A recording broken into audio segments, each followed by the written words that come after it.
policies and programs taken up by the BJP government under Dr. Himanta Biswa Sharma.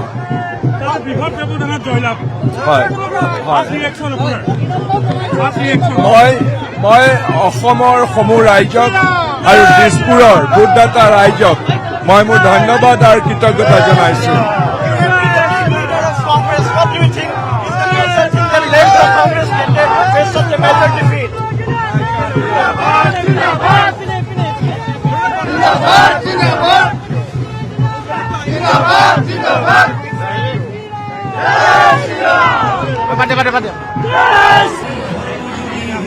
সমৰ্থকৰ ভিৰ বৈদ্যুৎ বৰদলৈ যিহেতু BJP অফিচত আহি উপস্থিত হৈছিল সমৰ্থকৰ ভিৰ এনেদৰে উষ্ম আদৰণি জনাইছে প্ৰাৰ্থীসকলক যিসমূহ প্ৰাৰ্থী ইতিমধ্যে বিজয়ী।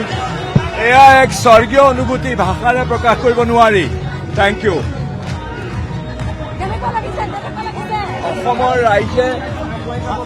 অসমৰ ৰাইজে ডক্টৰ হিমন্ত বিশ্ব শৰ্মাৰ নেতৃত্বৰ প্ৰতি পূৰ্ণ আস্থা আৰু শক্তিশালীভাৱে তেওঁৰ নেতৃত্বৰ ওপৰত সজোৰ স্বীকৃতি প্ৰদান কৰিলে। মইনো কি ক'ম, মোৰ ভাবি পেলাই মোৰ মনটো বেয়াও লাগে, দুখো লাগে।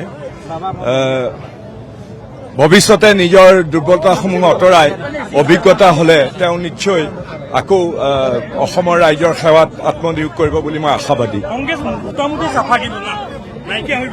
এইটো দুখৰ কথা, এইটো লৈ পেলাই মই কোনো দানৱীয় উল্লাসত নাচি উঠা নাই।